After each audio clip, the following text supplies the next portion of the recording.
রাধে রাধে বন্ধুরা, আপনারা কি এই পুরনো কন্ট্রোল সেন্টার দেখে বিরক্ত হয়ে গিয়েছেন? তো ঠিক আছে, কোনো ব্যাপার নয়। আজকের ভিডিওতে আপনাদেরকে আমি নতুন একটা কন্ট্রোল সেন্টার দেখিয়ে দেবো। ভিডিওটি শুরু করে নেওয়ার আগে একটা লাইক অবশ্যই করে দেবেন। চ্যানেলে যদি নতুন হয়ে থাকেন তাহলে চ্যানেলটিকে সাবস্ক্রাইব করে বেল আইকনে ঘন্টাটাকে অলে করে দেবেন। তাতে কি হবে, নতুন ভিডিওর নোটিফিকেশন সবার আগেই পেয়ে যাবেন। তো বন্ধুরা চলুন তাহলে আজকের ভিডিওটা তাহলে স্টার্ট করে নেওয়া যায়। তো বন্ধুরা দেখুন, আপনাদেরকে যে আমি বলছি এই কন্ট্রোল সেন্টারের কথা, তো কন্ট্রোল সেন্টারটা আগে কি সেটা আমাদেরকে জেনে নিতে হবে। তো দেখুন বন্ধুরা, কন্ট্রোল সেন্টারটা হচ্ছে আপনারা স্ক্রল ডাউন করে নিচের দিকে নামালে যে এখানে যে সেটিং গুলো আছে, যেমন মোবাইল নেটওয়ার্ক, ওয়াইফাই, তারপর আপনার ব্লুটুথ, এইগুলো আপনারা অন অফ করেন।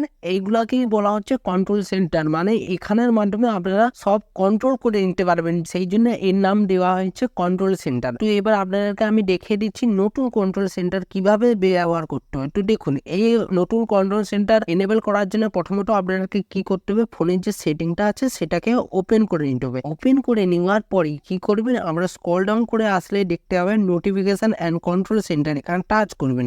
টাচ করে দেওয়ার পরই স্ক্রল ডাউন করে আসলে দেখতে পাবেন কন্ট্রোল সেন্টার স্টাইল, এখানে টাচ করবেন। টাচ করে দেওয়ার পরেই দেখতে পাবেন ওল্ড ভার্সন, আর এটা হচ্ছে নিউ ভার্সন। তো আমরা নিউ ভার্সন এখানে টাচ করব। টাচ করে দেওয়ার পর এবার আমি ব্যাক করে দিচ্ছি, ব্যাক করে দিয়ে এখানে উড়িয়ে দিলাম। তো এবার লাইভের সাথে দেখুন, আপনারা যদি এইখানে যদি স্ক্রল ডাউন করে আসেন দেখতে পাবেন নতুন কন্ট্রোল সেন্টার পেয়ে যাচ্ছেন, ঠিক আছে।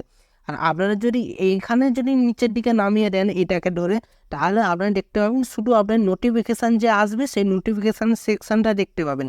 তো বন্ধুরা, আমি আশা করি আজকের ভিডিওটা আপনাদেরকে দেখিয়ে দিলাম বা তুলে ধরলাম যে পুরোনো কন্ট্রোল সেন্টারকে বাদ দিয়ে নতুন কন্ট্রোল সেন্টারে কিভাবে পরিণত করতে হয় আপনার ফোনটাকে। তো বন্ধুরা, এটাই আজকের ভিডিও ছিল। তো ভিডিওটি যদি ভালো লেগে থাকে অবশ্যই লাইক করে দেবেন। চ্যানেলে যদি নতুন হয়ে থাকেন তাহলে চ্যানেলটিকে সাবস্ক্রাইব করে বেল আইকনে ঘন্টাকে অলে করে দেবেন। তাতে কি হবে, নতুন ভিডিওর নোটিফিকেশন সবার আগেই পেয়ে যাবেন। তো বন্ধুরা, ভালো থাকবেন, সুস্থ থাকবেন, দেখা হচ্ছে নতুন ভিডিওতে। রাধে রাধে।